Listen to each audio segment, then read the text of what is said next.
Hi there, guys. This is Dan Dix here, reporting for Press for Truth. We are in beautiful Acapulco at the second annual Anarchy Conference, and I am joined right now by the one and only Larken Rose. Sir, thank you very much for taking some time to speak with us today. No problem. Now, first of all, I just watched your talk. Fantastic talk. It almost seems like you're kind of coming out of retirement almost to give this talk, and that is fantastic that people are very happy about, but it was kind of based around such a small thing. What in a nutshell is the small thing that everyone needs to be aware of? Well, the so small a thing that's basically the thing in the way of civilized society and a moral humanity is the belief in authority. And the people imagining that there's such thing as a rightful ruling class. And as long as they think that, as long as they're bickering over, well, who should sit on the throne and who should he beat up and why, we don't ever get to peaceful coexistence. That road doesn't lead there. The road that leads there is saying, how about nobody on a throne? How about don't have a throne? And it's, in one sense, it's a very small superstition to give up, but it's a big challenge for people who have lived their whole lives sort of thinking government's the solution to everything and that political power and democracy, that saves the day, and they don't recognize that's actually the enemy of humanity. And that's what has to be done away with, is the belief that that's the source of society, is a violent ruling class. And no, it isn't. That's the biggest problem. Well, how do we go about breaking that down to people, especially with the propaganda being so thick and the conditioning and the brainwashing and everybody being in love with the state? How do we break through that barrier because they've been heavily propagandized? What are the ways that we can enlighten some of these people? Well, of course, there's a lot of different people trying a lot of different things. There's all sorts of books and videos and, debating and arguing, and then just people talking one-on-one. My current thing is a huge project I have called The Mirror, which is an interactive way that somebody can basically look through their own belief system and find out that they may very well be betraying who they really are and what their values really are because they were taught things that they took on faith that don't match what they really believe in and what they think the world should be, and they were just sort of tricked into believing things that are messing with their heads. So it isn't, we're not in a world full of 8 billion individually malicious people, or we'd just be doomed. Mostly, most of the oppression, most of the war, most of that comes from authoritarianism. It comes from the indoctrination. If the indoctrination is fixed, we all get along fine. And so we don't need to change the nature of mankind. We just need to remove one really big lie. And of course, there's a bunch of different ways people try to do that. And my project, The Mirror, is the huge one that I'm working on now. But the more the merrier. It seems the term itself is often really misconstrued amongst the masses. That is, with people thinking that it's going to mean chaos or no rules. Where do they have it wrong there? What is it? What's the truth of it all? Well, people are so used to thinking inside the statist paradigm of like what government should do and who should it take care of and who should it punish and what laws should it do. When you talk about anarchy, when you talk about doing away with government, often they jump to the conclusion that you mean whatever the government does right now, nobody's going to do that. And that's not at all what it means.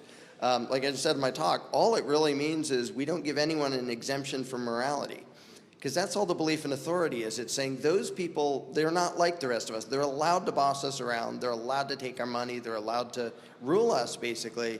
And anarchism just says nobody's allowed to do that. We're still allowed to organize. We can cooperate. We can do a million different solutions to a million different problems, but nobody gets to force their ideas onto other people. The only time force is justified is to defend yourself from an attacker, and calling it law or taxation or authority doesn't make force okay. So the only thing anarchism removes is the idea that some people are allowed to do bad stuff, are allowed to attack you and control you. Right. And that's all. And we don't need that for anything. Right. So we are seeing, as you demonstrated in your talk, a pretty big rise in the amount of people coming to this realization.